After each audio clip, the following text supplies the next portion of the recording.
Lakshmi, you're on mute.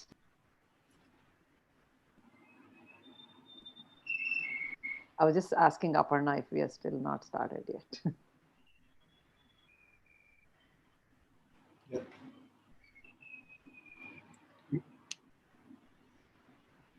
Lakshmi, we got the cue. Hello, everybody. Welcome to Restart India to talk about real challenges and real conversations. This is a very special Independence Day Eve on August 14th because this has been a tough year for most of us. And what we want to do is really pay homage to the people who've been the most resilient and the most optimistic throughout this. So I'm always interested in telling stories. So on behalf of Inc. and Muthoot Blue, I want to welcome all of you with a small story of a person who takes two uh, pots of water from one end to the other, carrying it through a stick. So one pot has a hole that keeps leaking water all over, while the other one gets in full to the other end. So the pot which has a hole tells the other part that you're so lucky because your water gets all the way to the end and it feeds everyone there. Whereas half of my water is leaked all the way and only half of it is getting there. So I'm not of as much service as you. But the other part tells to this part what you're not seeing because it's leaking all along is that it's been giving rise to a lot of small plants all along the way instead of just carrying it all the way to the end and feeding one group of people. You are actually, giving life all along the way. So the point is to make this world run, we need the large businesses, we need the small businesses, we need the nano businesses, we need businesses that keep us alive. And today is a day we want to celebrate the nano, the micro, the small entrepreneurs, all of you out there who've had the most resilience through this period. And I really want to say that we have a great lineup for you, a lot of question and answers. If you go to Restart India, there's an opportunity for you to ask your questions, have mentors, do what's right for you. And today we have two stalwarts who are here along with me to answer any questions you may have so that we can have a great interactive session. Please feel free to send your questions and online as well as on YouTube. So I have two people here. One is Thomas John Muthoot, who is the head of uh, uh, Muthoot Pappachan Group. And we also have with us Jamshed Daboo, who has an incredible experience with large businesses, franchisees, small businesses, from hotels to many, many businesses. So someone who can answer questions across disciplines. So I'm really thrilled to have both of them on board to present to you the first live interaction of Restart India with a special focus on small and medium businesses. On to you, Johnny. Thank you, Lakshmi. That was a very inspiring story you had, as always. And we are very much excited and thrilled to have a partner like Ink Talks. And Lakshmi has been always a person who inspires and tells stories. I am sure the collaboration with Ink Talks and Lakshmi would be very fruitful for the Muthoot Pappachan group and also for all the people who will come on the platform and all the mentors. I'm sure this collaboration would help everyone. So just a background to how we got into the Restart India. We, during the lockdown, reached out to many of our customers, and in the conversation with our many customers, what we found that they are not much worried about the money or the funding that they require, but more than that, they wanted guidance, mentoring, and to understand from us where are we heading, because this is a has not happened. This kind of a calamity has not happened in any of our lifetime, and there is no past reference to this. So everybody was in a mood of uncertainty, and they always wanted to know from us uh, many things beyond funding and finance. So we thought of launching this Restart India website. Initially, it was a very small thought, and then later on, the thinking got bigger and bigger, and that is when we reached out to Lakshmi, and Inc. collaborated with us. And I'm sure this collaboration and this platform would benefit a lot of people and a lot of small businesses, micro, nano businesses, and MSMEs. This is something which is now become very relevant for India. Thank you, Lakshmi.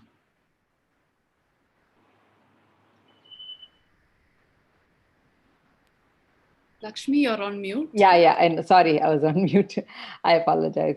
So thank you, Johnny. And I thought we could have a bit of a conversation among all three of us to answer some of the questions. And I just want to say that we are very, very thankful that we talked about this, Johnny, that the existence of nano and micro retailers is what kept us going through these last 3 months. If the corner fruit wala or the store or if they weren't there, I don't think we could have survived. And so it's really thanks to them. And as I said, that we have our senior mentor, Mr. Jamshed Daboo, here today.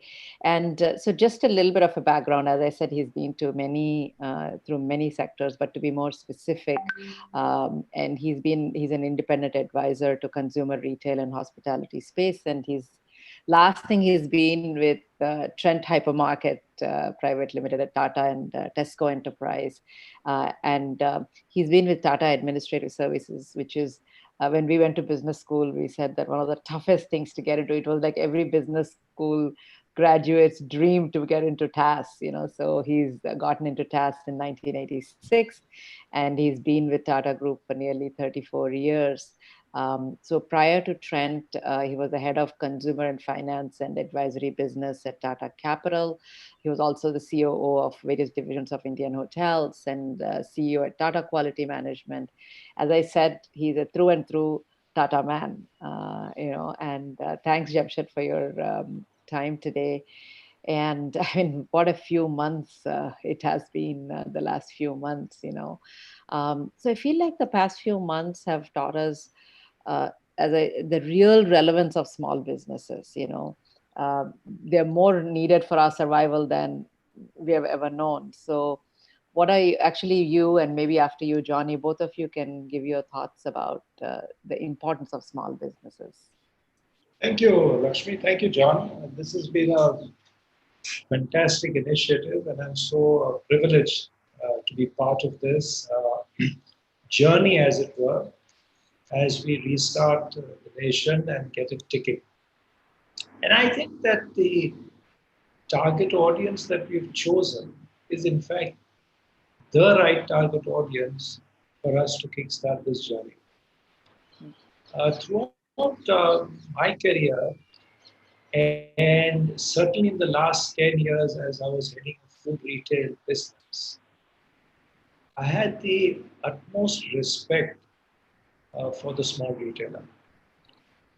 And this respect has been born out from the fact that time and again we have seen that their ability to service customer needs in a hyper-local environment is unsurpassed.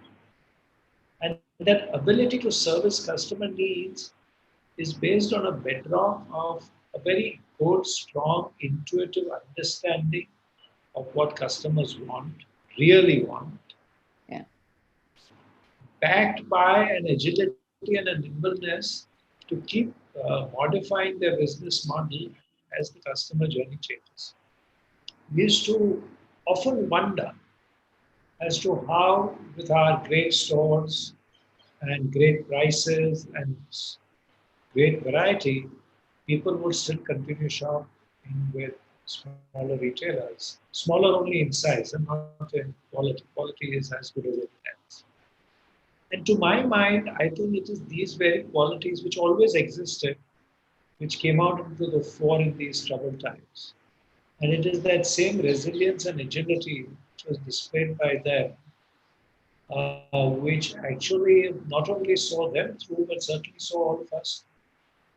And I think that they have played a great service to the nation and to their communities by standing tall amongst all the sort of chaos and concern.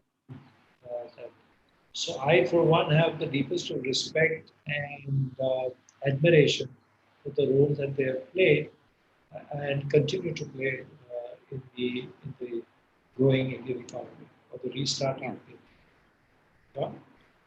Johnny, you deal with them on a day-to-day basis. So See, can you chime in on this? Yeah.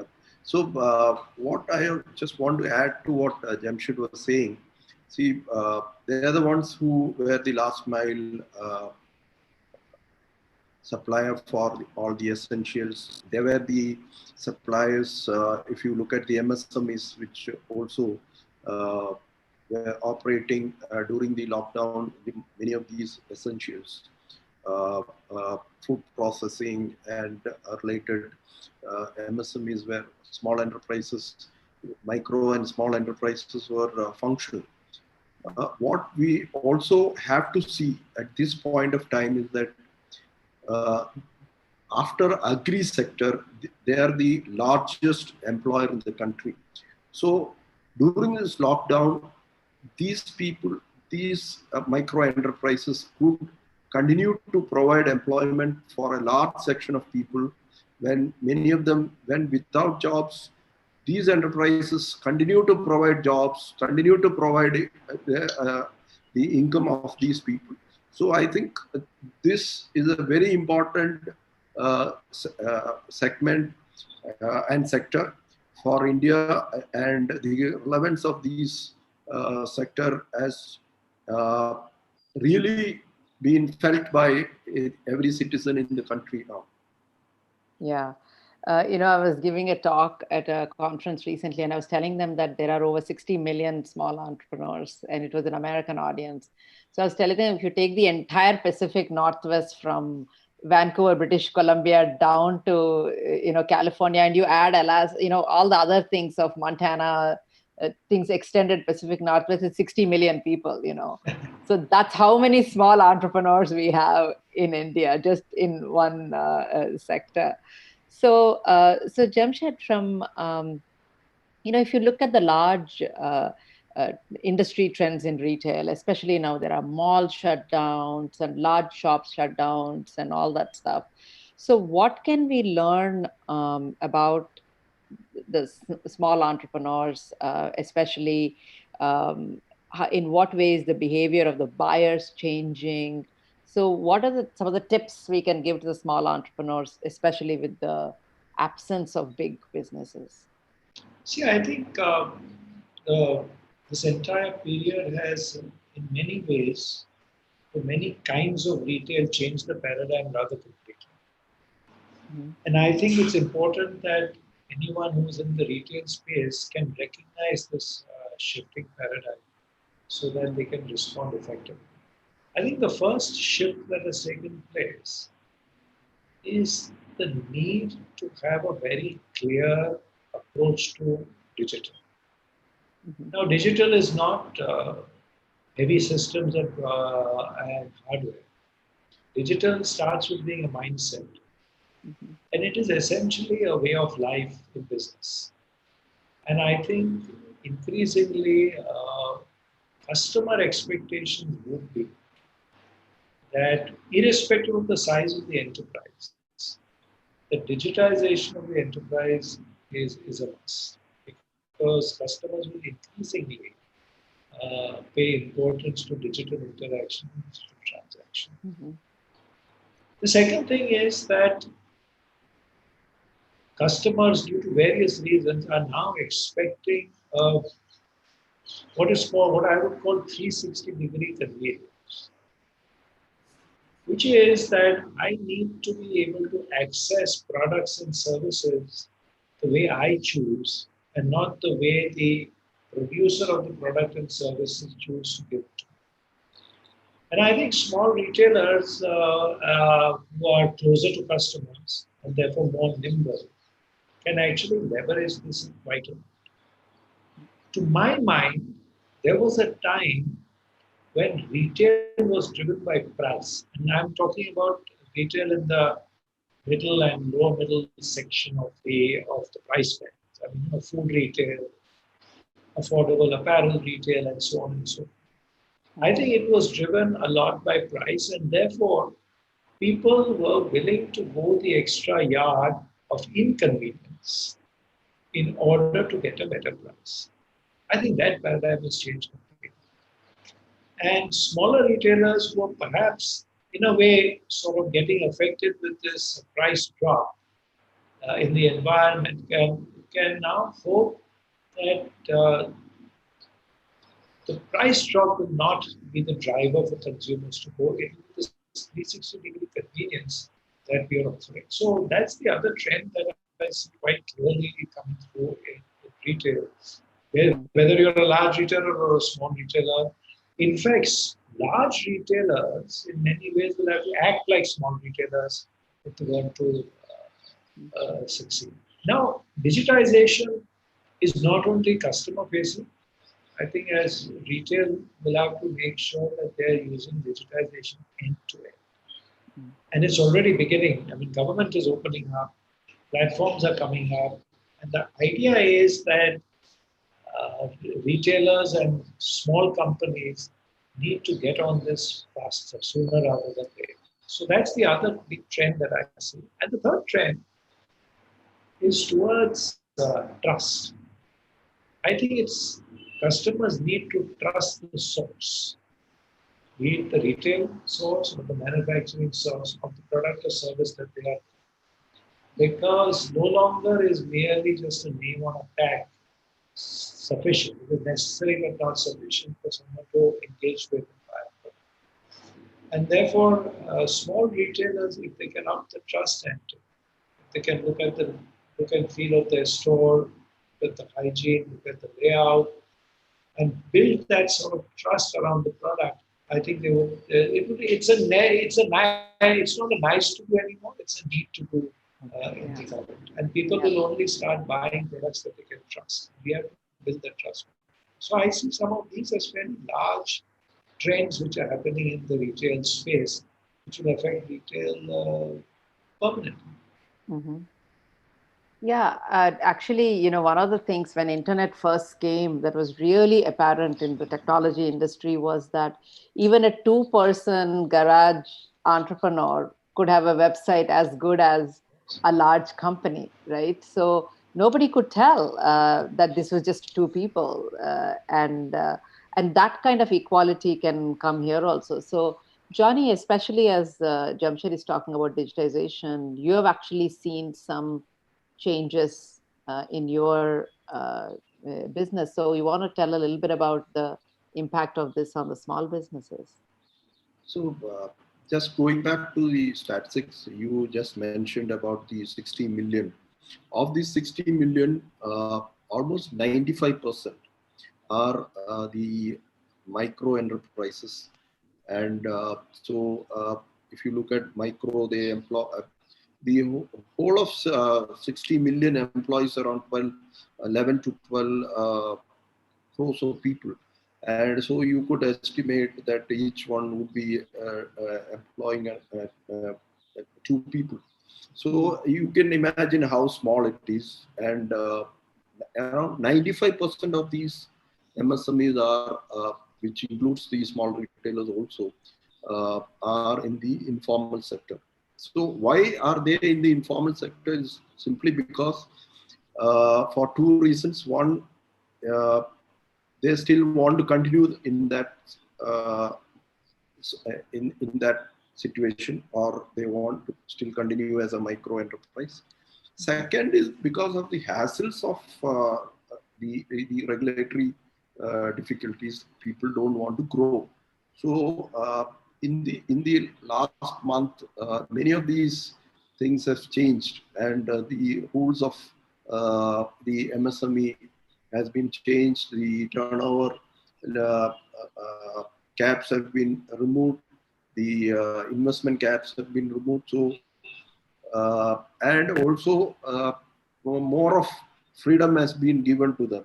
So what I am trying to say that because of 95% of them are informal, many of the schemes which the government has announced, they are not able to get these schemes. So the first thing all these MSMEs and the small retailers should immediately do is to get into the digital payment system.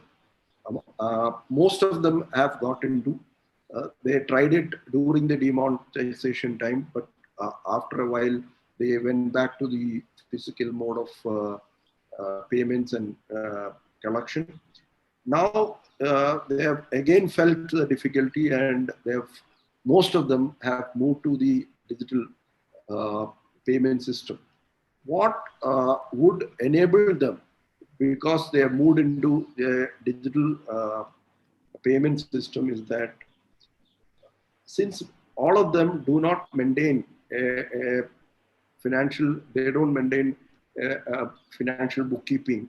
They don't have anything to show in case if they have to go for registration, if they have to go to a bank or to an NBFC, they have nothing to show.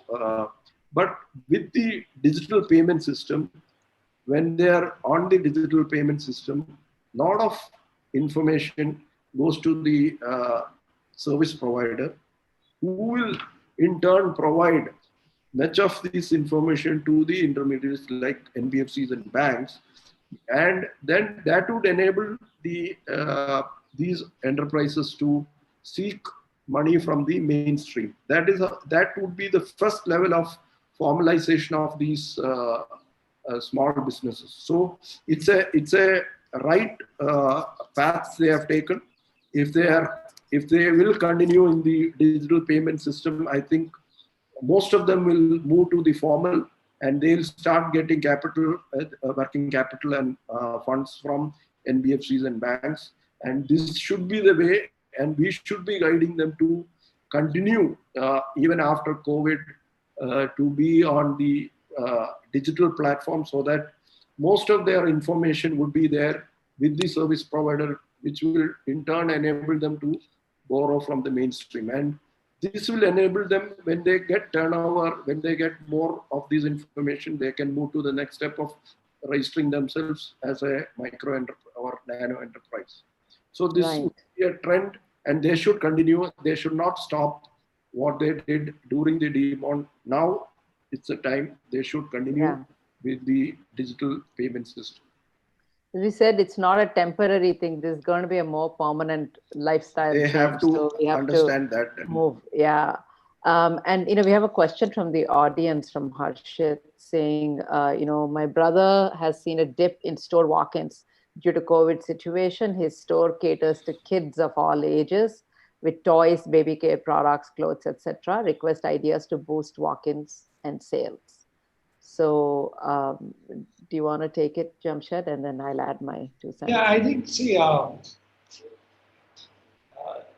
from a store point of view, and I don't know what size of store it is, but assuming that it's in a neighborhood, I think there are two approaches that you can take. One is to make sure that we are communicating enough in the neighborhood that the store is a safe place to enter. And I think that's the first and immediate priority for anybody. And many stores, including small ones, are using digital apps for making sure that appointments are given so that there is no crowding in the store. Now, one is it helps in lack of crowding, but it it also starts building faith in the store, saying that this store is serious about procedure. That's one part of it. And I don't know whether it is feasible in that environment, but I think the quicker technology is used to give customers the comfort that the store is safe, the better off. The second is that if the customer is not able to come to the store, you have to find ways and means of taking the store to the customer. And that is best done on a platform. And there are now local platforms which are available on which small retailers can go on to. These steps need to be taken because nobody is going to do it for you. I mean, the retailer will have to actually take these steps. But these facilities are available whereby uh, even small retailers can go on platforms, create their own little website, and actually start attracting customers to come there. And the third is, of course, to keep a continuous connection with their existing customers, providing them extra service, either through the website or through WhatsApp or through any other digital means, so that the customers don't feel the shortcoming of not being able to go to the store due to the environment. Now, kids is a vulnerable category. So obviously, people will take the least amount of risk when it comes to children. But some of these measures could actually mitigate the issue that you have at hand. One of our mentors that we have on the platform is a company called Now Floats, and they actually help customers with retailers with very few steps to start your own presence online. So make it easy for you to start. And there are other companies like that also that are coming up. Instead of you doing all the work yourself, they do all the work. They do the promotion for you for a small fee or maybe a percentage of sales you generate, etc. So there are things out there, and actually on Restart India, they're there as a mentor. Lakshmi, I just want to Yeah, add Johnny. something here. Just what Jamshed was saying. Mhm. Today, the digital marketing is not that expensive, and Correct. you could do it for very localized digital marketing. You could geo fence your target audience. For example, the query that has come now about a small shop catering to the kids. It could be digital marketing could be done to a select set of people who stay in and around that shop. So that is possible today. Mm-hmm. So continuing on that, the next question I was going to ask is about non-essential services. People like, for example, our store owner, it's not like food, but baby supplies is important enough, but it's non-essential. And this is even closer, there could be many other non-essential services. And what advice can we give to those who are in non-essential businesses?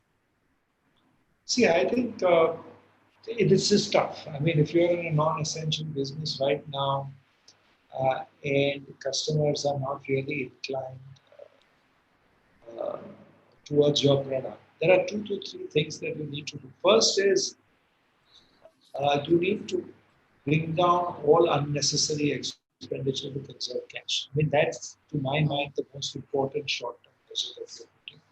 Now, this may be some hard decisions may need to be taken, but those decisions should be taken, even though they may not be very beneficial in the long run. But you need to survive to be there in the long run. And I think this is the first step that has to be taken.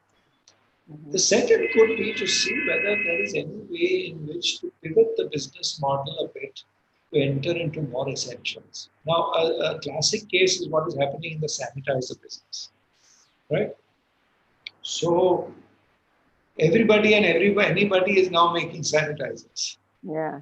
Now that is not because it's a fashion, but because their core businesses are getting stuck, and then they're pivoting that to something. So I'll give you an interesting statistic on sanitizers. The top 3 companies in India pre-COVID had 80% share of the sanitizer market. All of them have grown, but their share has only become 35%.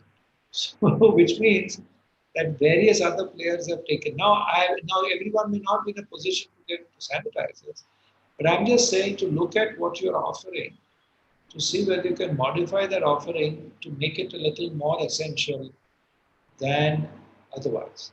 The third is that assuming that these two things don't happen, you have to find out what is so unique about your service.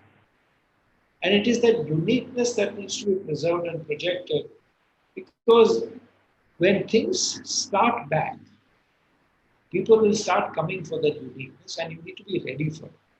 So conserve the cash, try and pivot the business even for the short term to offer something essential. And a lot of people are doing that.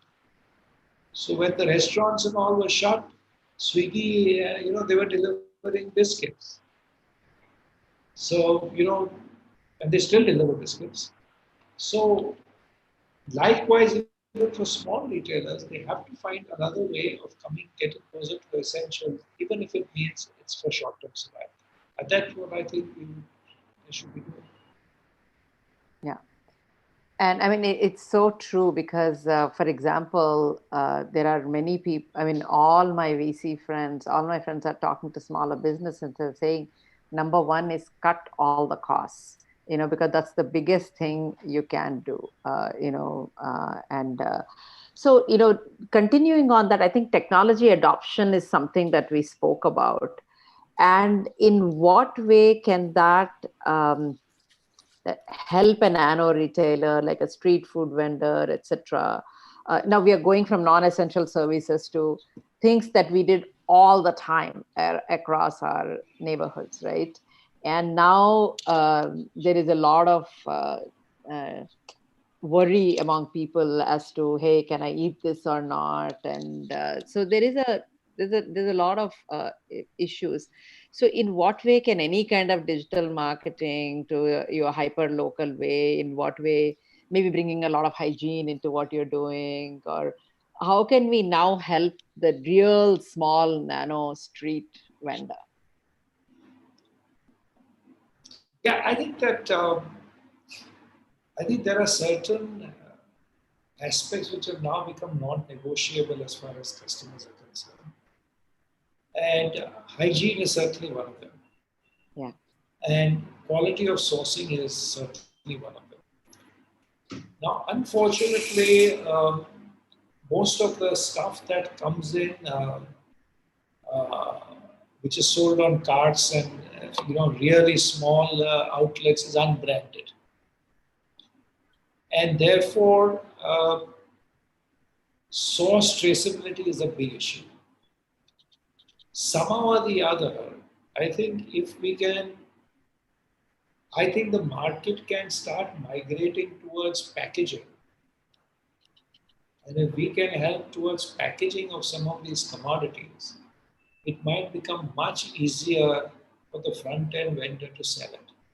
Because once you package something, there is an element of trust and an element of brand which is imposed on that product, which customers will buy. And I think that is one thing which will have to happen if the real small people have to survive. The other thing is, sorry. No, go ahead. The other thing is that however small an outlet is, I think it needs to be modernized. And when I say modernized, I'm really not talking about anything fancy, but I think government and support systems and NGOs should now start working at very simple structures, physical structures, which enable that same vendor to project a totally different hygiene and sort of safety picture. See, it's like when you go abroad and you go to these vegetable markets. Yes. Yeah. There are also street markets. Yeah, like farmers. There are also street markets. I mean, let's face it. They're like, the color of the skin could be different, but they're like any other farmer or any other vendor or any other vegetable seller. But when you look at that, you don't feel that there is a hygiene issue. And I think it is that little bit of training, the little bit of infra, and a little bit of support which can actually change the game and actually help them command a higher price. Yeah. Yeah. But that is something which will have to be done, because if the world is changing and consumers are changing and you don't change, assistance can only take you so far. Yeah. And there are people who have changed. If you go to the markets today, you will find that one odd stall or one odd retailer who's done something different. He dresses differently or she dresses differently, they decorated differently, the outlook is different, communication is different. And I Yeah. think it has to become a practice. Yeah. That's the way it is going to be. And Lakshmi, I also in the just West, want, sorry, go ahead, Johnny. so just to add to what Jamshed was saying, today, because of COVID, the hygiene standards across most of the countries, particularly the developing countries, is going to go up. And when the hygiene standards go up, it's a matter of development also. Uh, it's going to take you faster to a development. So, like what Jamshed was saying, you see a fruit vendor in a developed country and in India, you could see the difference. But once the hygiene standards improve, it's a matter of development that you are now moving faster to development than what you would have had pre-COVID. So this is again a new trend that would come in. Yeah. And also, like, for example, in US, the food truck business has really like exploded. It's amazing. Just a small truck, extremely clean, and you can take it to different street corners and uh, do work. And I mean, I've seen it in India also, in small vendors do it. So I think there is a lot of room for innovative ideas there. And as you're saying, Jamshed, if the government can also arrange for loans so you can buy the truck and all these kinds of things, there's a lot of possibilities. We have some audience questions. The first one is from Apurva. How can we as consumers support the retail businesses, as many of them are still not able to operate due to sporadic lockdowns? Yeah, Uma, that's a very, very noble thought. And I'm glad that you asked this question. I think it's time that as individuals we drop our individuality and look towards the benefit of our community. And we don't have to look beyond a kilometer radius of where we live. It's good enough to look at the micro community. And I think we should also, just as retailers are expected to have a one-to-one rapport with customers, I think we should also start developing a one-to-one rapport with the retailers around us. Recognizing the fact that maybe we are paying a bit higher for what we are buying, but there are advantages. We are buying stuff which is fresher, we are buying stuff which is not being sort of stocked in some go down for days or months. And I think we are helping our community and thereby helping ourselves. So sporadic lockdowns will, if there is no access, there is no access. But I think once the lockdowns get lifted, even temporarily, I think our first task has to be to prop up the local community. And I don't mean charity. I just mean uh, buying our essentials and even non-essentials from people who care for us and who have been with us in our locality for years and years and years. They're part of our extended family. And Yeah. if every pocket starts doing that, what I call micro level prosperity will actually add up and move us forward. But this is the time for us to not look at sometimes the kind of savings that we crave for and therefore go to a larger store, etc., are very, very small, but they make a big impact. to the person who we buy from. And I think we should really go all out of our way to support this community. And post this lockdown and all that, we should promote people to spend a bit on non-essentials also.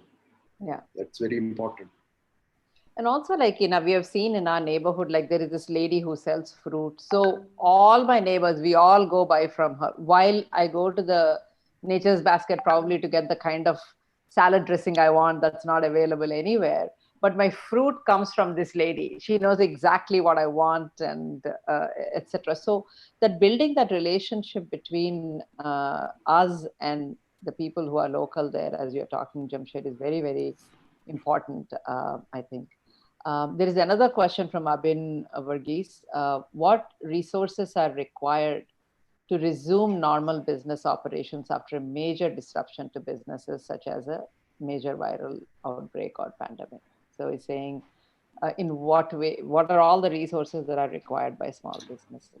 Yeah, I think John would be in a better position to answer this, but to my mind. So, John, would you like to take it? Or? Yeah. I will, if he is not has been using technology, I would want him to start looking at technology for his payment system, because that is going to give him a lot of future mileage, and also technology for marketing, technology for delivery. All these are very important for him. These are resources I would suggest, but it's not just money. Money will come in case if he has got all these right. There will be capital chasing him. There will be people who give him finance to restart his business, but he has to get now. Technology is going to be the key driver for all these small businesses. I think in some way that if we can figure out a way in which we can help our local vendors to even adopt technology. I keep thinking that there are a bunch of high school kids who are sitting at home, can't go to school. There are college kids sitting at home, can't go to school. Can we get all of them to go to the neighbor small vendors and help them just get online? Can we teach things like that? So I think if each of us can think, Lakshmi, the first step in our neighborhood. Yeah. Lakshmi, the first step would be for them to get into a payment platform, that means getting into a wallet from a reputed service provider. That would give in the first step of it, because it needs not much effort. It's just a smartphone or something which you have to own, and it is very simple. Yeah. But the add-ons would be plenty for him, because the more you use to pay and to receive money on the wallet, more of his information is passed on by the service provider to the financial service providers, whether it is the NBFC or bank.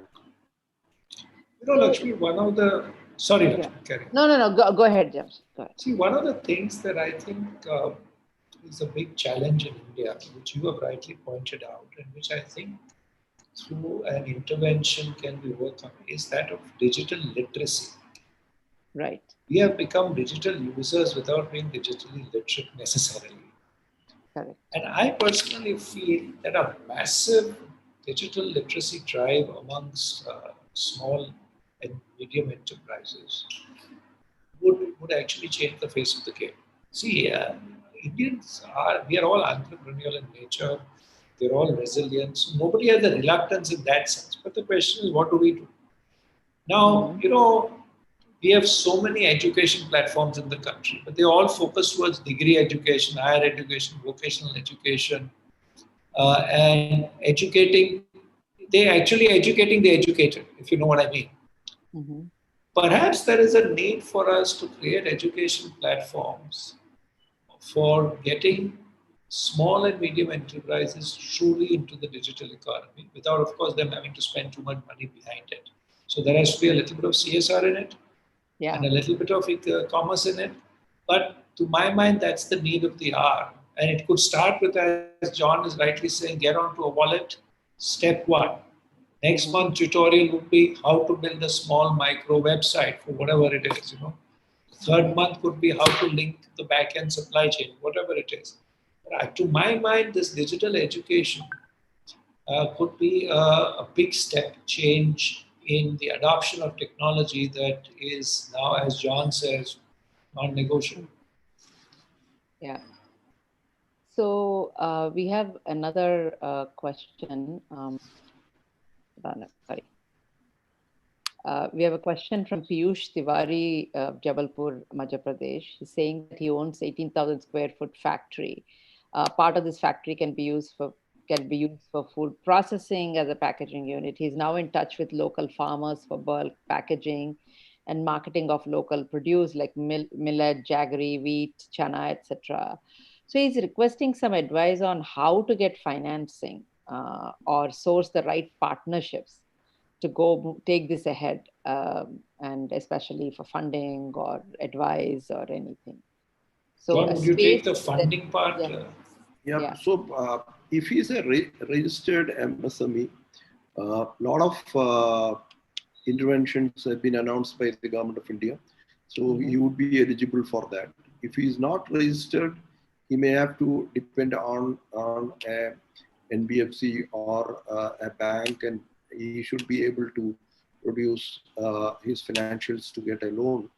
But at this point of time, it will be very difficult for us to comment what is the stage of his business and where is he in respect to his financials, so that whether he'll be eligible for a loan. On the funding. There's a question from Nidhi Agarwal from Uttar Pradesh. She's saying, suggest any suitable professional courses to run her boutique more smoothly.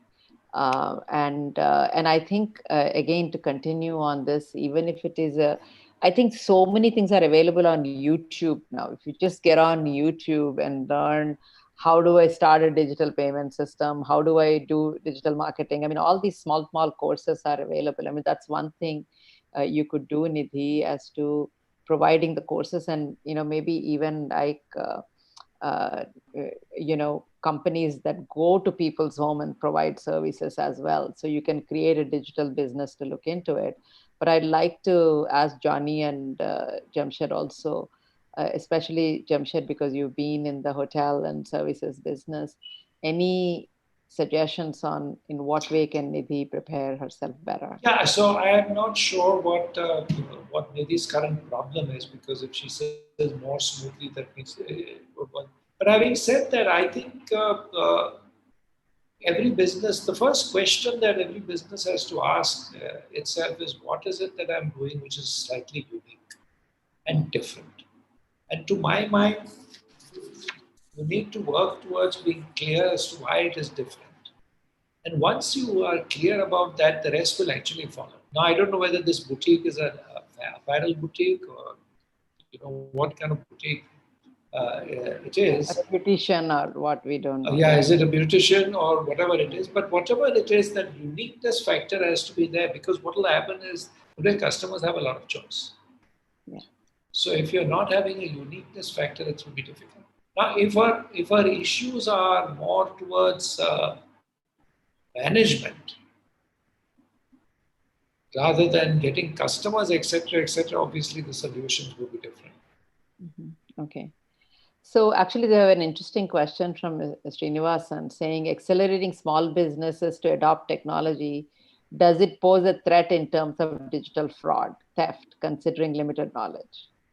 So it's about cybersecurity, etc. Like, how secure is it when they start doing things online? Johnny, any insights into this? And then I can talk a little. I don't think he should, at this stage, be concerned about cyber, because most of the platforms come with enough security.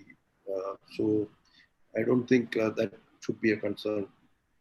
And also, I think in India, compared to other countries, you know, there is checks and balances also. Like, for example, if I spend, you know, I get an OTP right away, I get a request for an OTP, and then I get a message right away saying, hey, you've spent such and such. And so any transaction you make, you know, there is enough checks and balances. I think that you will know in case there is a fraud, you will know much faster than just knowing about it later. And also, as Johnny is saying, I think most of the platforms at a very basic level have all you know, measures built in them that it's not very easy to commit fraud. Of course, where there's technology, there is fraud. I mean, it's like if there's a knife, you can use it to cut vegetables or kill somebody. You know, anything of progress has plus and minus also. But I think there's a huge awareness about it. And I think businesses, you know, people who are in the cyber payment business, etc., are very aware of it. And I think there's a lot of things put in place. So that's good. So we are very close to, we have only 3 minutes before we close. So what I thought is, if there are some more questions, we'll of course answer on our online, and we'll post everything online. So feel free to ask the questions. But since we have only 3 minutes, I want to use this to wrap up. You know, to have Jamshed, you maybe say some parting words, and then Johnny, and then I'll wrap up. Yeah, I think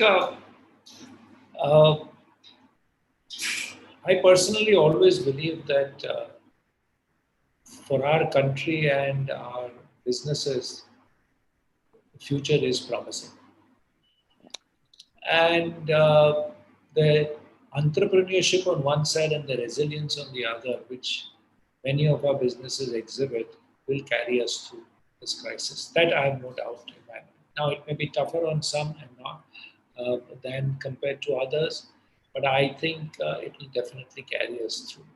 But what I think it will also do is that there will be new windows of opportunity which will open up. And just as we are struggling to go through the crisis, it is also time to think of those new opportunities. One area of opportunity, as we've said, is the benefits of digitization. The second area of opportunity, I think, is the benefit of collaboration. I think we have seen some very unlikely collaborations emerging during this. And I think we can carry it through in a much more systematic manner going forward. Now, you know, I live in a traditional area, and we've got 50, 70, 100 retailers in my area, but they will never get together to do anything. Now, nothing prevents them from doing so. You know what I mean?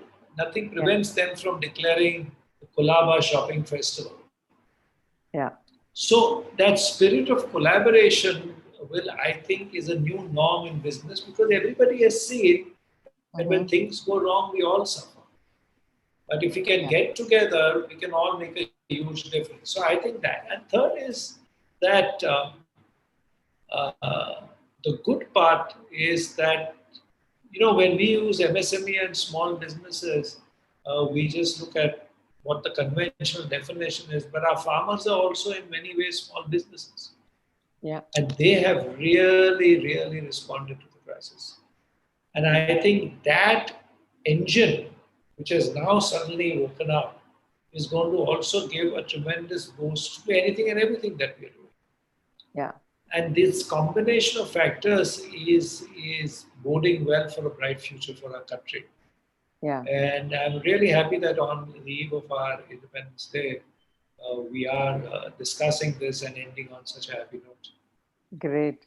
Johnny, on the eve of Independence Day and small businesses, what's your message? I just want to sign off by saying that the nano, small, micro enterprises, the entrepreneurs should not fear to grow. They should not see, they should be bold and confident to see the growth, and also see technology as an enabler, and not something temporary that they have used now during this crisis. It should be the enabler that going forward, and they should use as much technology to start with immediately, whatever possible. Yeah. I just want to wrap up by saying that I think on this Independence Day Eve, I think our country has been on an exponential growth really since 91, since we have opened up. It's been on an exponential growth, and every calamity is also an opportunity. And COVID has shown us that there is no distinction between rich and poor, tall and short, fair and dark. There is no difference whatsoever. If anything, this has brought an equal playing field, and this is an opportunity for everyone to reinvent themselves. And I think especially the nano small entrepreneurs that we have are more agile. You know, they can change things much faster. So we at Restart India are very, very committed to, accelerating the journeys of the nano small entrepreneurs. So please go to www.restartindia.in. If you have any questions, please post them, read the answers to questions others have asked. That'll give you some insight. And we look forward to be your fellow journey partners so that we can make India and therefore a world a great place to live, work, and play. And we are with you. Thank you very much for your time. Thank you. Thank you. Thank you. Thank you. So. And happy Independence Day.